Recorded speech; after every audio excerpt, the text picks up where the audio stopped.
Road to Shredded Day 2. Today we're working up to a 1 rep max on the weighted dip. Then we're going to hit some back down sets for hypertrophy. As you know, I'm doing a lot more calisthenics during this cut because there is a natural incentive to stay lean and display performance. And why not test it on an official competition lift? This is what it is in the sport of street lifting. Weighted pull-ups and dips.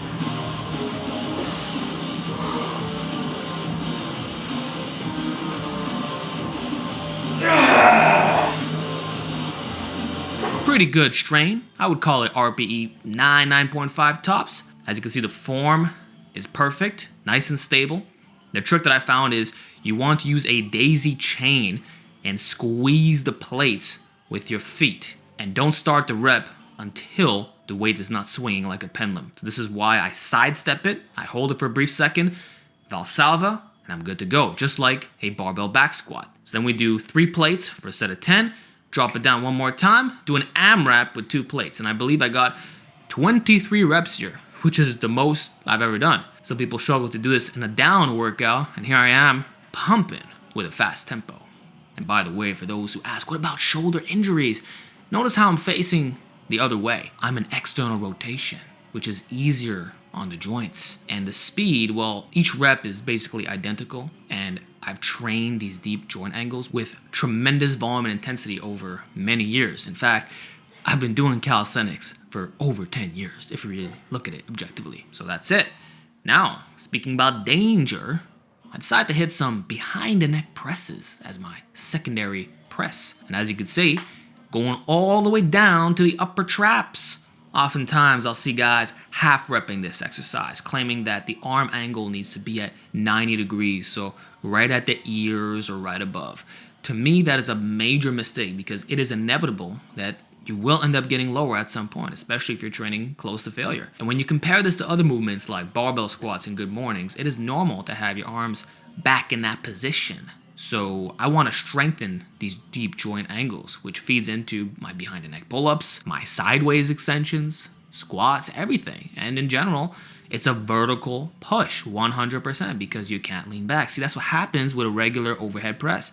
That is why it is less side delt. Not to mention that the arms are in front of the body, right? With the elbows also following that arm pad being tucked in. Well, here, you're in a more abducted position. The elbows are out to the sides, facing the walls.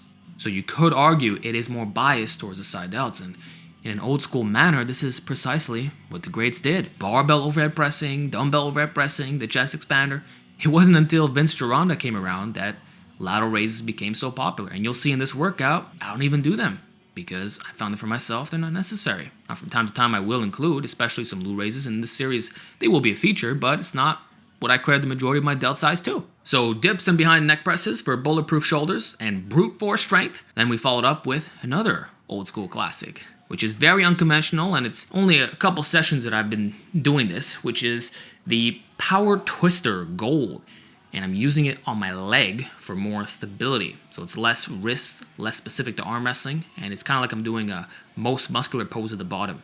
So I'm flexing my pecs as much as possible. This not only will help my chest crusher strength, it's also an excellent pec deck alternative. So I don't have that machine in this gym, so if you're copying this workout, that's the next best thing, or using cables. Instead, I like to favor springs. And I prefer this over flies because of the fact that I already got the way to stretch from the dips. I don't need to go any deeper. The length position was emphasized to the max. Like when you hit 5 plates, you don't need anything else, okay? And the short position is easier on recovery. So I'm trying to get stronger overall and blend the movement patterns. And then hit some overhead extensions with chains, but I didn't set them up correctly, so all the chain was off the ground.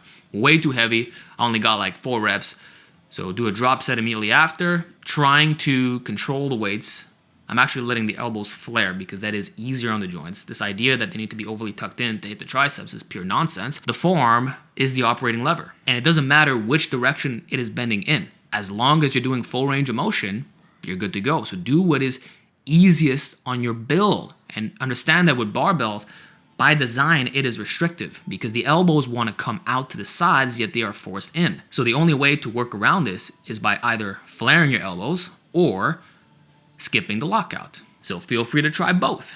And of course, with the dumbbell version, this is even better. Now, second set, drop the weight a bit, really controlling the negative, holding the bottom, and not even exploding the concentric either. Very similar to what I did with the EZ bar curls. I find you kind of have to control your weights when you're doing isolated extensions. Otherwise, you can develop tennis elbow. So if you're prone to any pain or you have hypermobile elbows, this is how you do it. Now for the final exercise, we're doing classic V-bar pushdowns. Again, not the best in terms of alignment, but I love the stability profile and how simple this is to execute.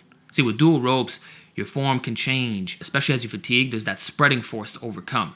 So I actually prefer doing them one arm at a time. But in this case, I wanted a bilateral movement that I can go relatively heavy on, and I do it off the knees to get more range of motion at the top, so I can fully bend the arm, get a better stretch. Now, just like the extensions, I'm doing these strict. The main benefit here is that I don't have to wear a belt to weigh myself down, because that is what will happen when you exceed around 2 plates. So I worked up to 115 for reps. I found that it was not efficient, and it became very difficult to progress on. Although that is when my arms were their biggest ever, 17.2 inches. If I can work up to that again while being shredded, wow, I can't imagine how impressive these tries will look. Although you can already see the gains. So we'll see if I can reclaim my best isolation strength, but for now, in a compromised state of recovery, given the calorie deficit, overloading is not the #1 concern, except for the compound movements in which going heavy is perfectly fine. And I do want to see where I stand as a calisthenics enjoyer. Not to mention that many of the competitors are also similar body fat. So let's see how long I can hang. But that's it, guys. Simple workout, no fluff. Stay tuned for the next one. It's going to have different variations of these exercises.